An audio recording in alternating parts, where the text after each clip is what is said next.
Oh yeah, looking good. Luigi, I just want to touch you all over your manly chest.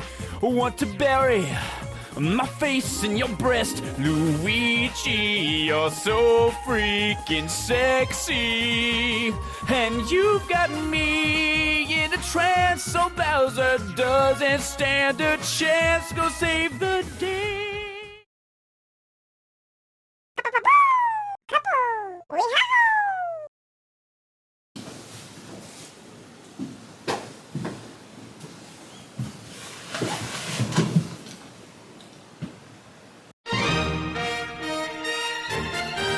Right, what's up guys? It's me, Fernie, in real life.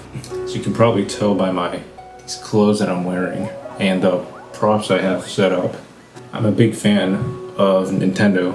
I have this awesome shirt that I got at Walmart. I got this jacket which I got from the Nintendo store in New York City. I even have these Pikmin shoes. I also invited my pal Black Yoshi here, who is at the moment quite dead. We'll get to that. But for now, let's talk about the Super Mario Galaxy movie. It was awesome. I mean, what do you think I was gonna say? That it was bad? Nintendo is my whole life. Obviously, I'm exaggerating, like being honest. There's some issues with this film. Also, before I start, I should probably mention that I beat Mario Galaxy for the first time the day I went to see the movie. It's a good game. Not better than Mario Odyssey. So that means I haven't played Mario Galaxy 2, which I plan to play for this channel. It didn't even matter though. The only thing from Mario Galaxy 2 was Yoshi, probably. So, let's just get started. I guess let's start with the story. It doesn't follow the games at all. Like, not even a little bit. Every Mario game has some kind of story, which is usually very loose. So it made sense that the first movie would make up, like, most of the plot. But with Mario Galaxy, there's like a more defined story, like the universe stuff and Rosalina's backstory.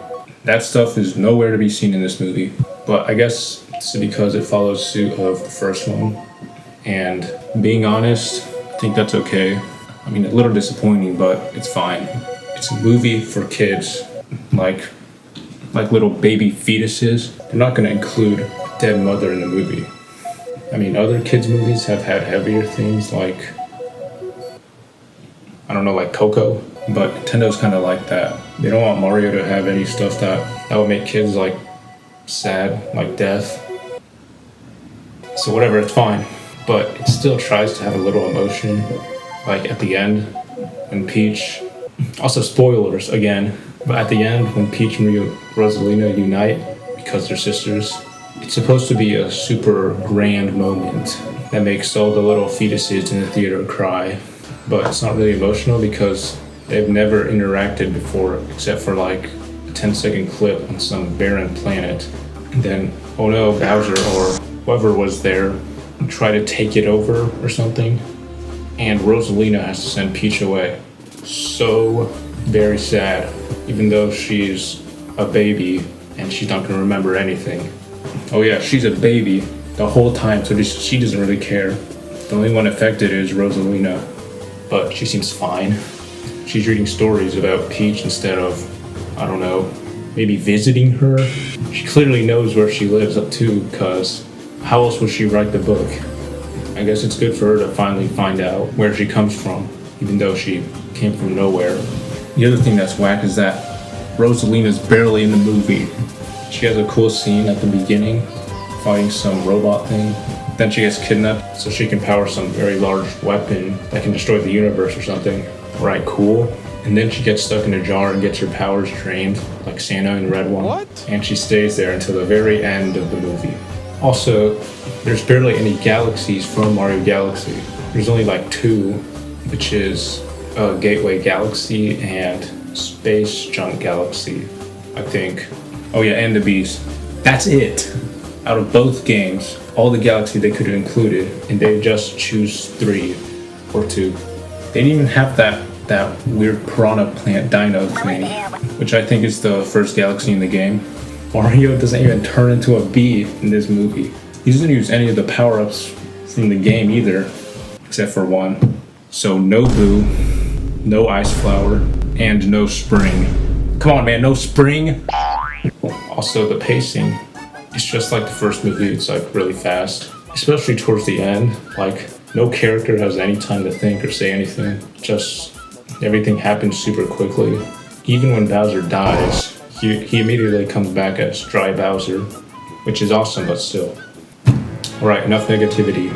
Let's talk about the super cool stuff, which is basically just references. I loved it when Mario and Luigi went to Mexico and they found Yoshi there because he tried to go to Brooklyn. And then the cops started chasing him because he's illegal and they deported him to Mexico. No, but really though, that was one of my favorite scenes in the movie. It was pretty funny when he was getting chased by the cops. Yeah, I bet you can relate to that. Mario Odyssey is my favorite game of all time, so I like seeing Tostarena and those creepy snails. Huh? Oh yeah, and the Star Festival was awesome, including the music, but it sucks that they barely had the Star Festival theme in there. Also, why are the star bits so tiny? Look, they're supposed to be this big. Also, yes, these are supposed to be star bits. The music overall was great, but I'm pretty sure they never played the observatory theme. The whole segment of Mario and Luigi solving problems using a world map was cool. Whoa! Just like Super Mario World on the Super Nintendo Entertainment System. The whole Mario Maker portion was awesome. Also, there was a message block in the level that's never been in Mario Maker. The scene with Rob is pretty funny because they show him as slow, but they're really just trying to mask his full power. Also, the casino room, it was just a massive reference to Super Mario Bros. 2. But what was really cool is that they played Jump Up Superstar from Mario Odyssey. Dude, when I was in the theater, I was just straight up showy jacking, pointing at the screen when I heard that. Oh, and the fight at the end, it was super awesome. When Luigi created Game & Watch and he was OP, you know, just like in Smash Bros. And then Mario used the drill mushroom from Mario Wonder. Like, what? But then after that was even more awesomer. So when Bowser Jr. made the freaking dragon from Mario Odyssey. I almost fell in my seat when I saw that. And then Mario got the red star. Oh my god. I nearly stood up from my seat and started clapping. It was art. This is art, Mr. White. I remember that from like 3 hours ago when I first played it. But the best reference in the whole movie was when the Pikmin came out of the ship. Yeah, I'm talking about you. Dude, I started finally pointing at my shoes when I saw that because I wore the Pikmin shoes to the movies also. I stuck my feet in the air and yelled, "Hey everyone, look at my feet." Okay, no, I didn't do that. But yeah, I love Pikmin. Pikmin 4 is the best one. And the worst reference, that stupid monkey. He's just always taking what's not his. Like Mario's hat. Like, bro, that's not cool. Alright, I saved the biggest reference for last. And it's Fox from Star Fox. I never played that, but he was cool in the movie. Especially that 2D animated part. That's it. Oh my god. I forgot to talk about the dinosaur from Mario Odyssey. It's just a T-Rex. And Mario and Luigi are babies. Just like Super Mario World 2, Yoshi's Island, on the Super Nintendo Entertainment System. So, overall, I think the movie was fantastic. It did kind of end abruptly after Mario got the cape feather from Super Mario World on the Super Nintendo Entertainment System. It just ended. That was kind of confusing, but still, it was a good movie for Mario fans. I think it's not as good as the first one, since the story is a little whack, and the first movie, it felt more cohesive. But whatever, it's time for my score of this movie now. I give it a 10 out of 10. I mean, that's purely out of enjoyment. If I was being realistic, it would probably be like a 5. But who cares about that? It's a 10. Just like the first movie, which would realistically be like a 6. So if you like Mario, then I would recommend seeing this movie.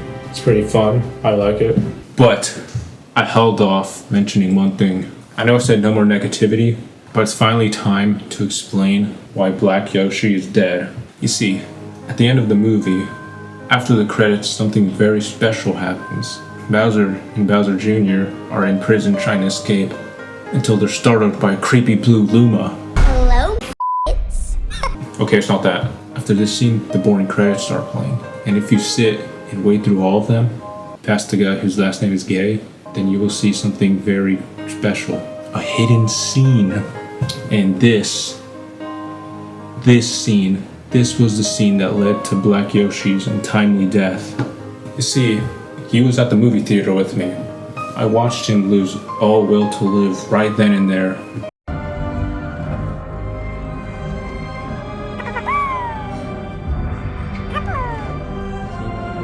So, what was it? It was Daisy.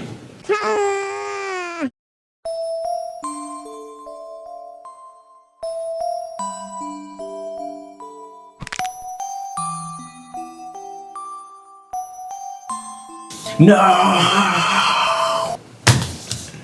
Okay, so basically, I just thought it was disappointing. I guess that means they'll do like a Mario Land movie or something with Wario, which is cool. But I was hoping for something awesome like Cappy.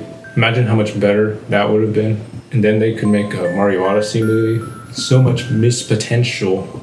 Bro, who even cares about Daisy? It even led to my buddy here dying. Man, this sucks. Whoa, what's happening? It's a Star Festival for Mario Galaxy. Maybe with the power of nostalgia and jingling keys, Black Yoshi can be revived.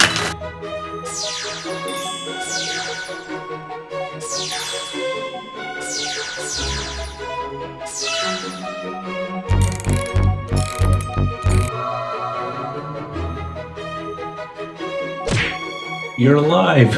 Wow, Yoshi! Yeah! It's a miracle!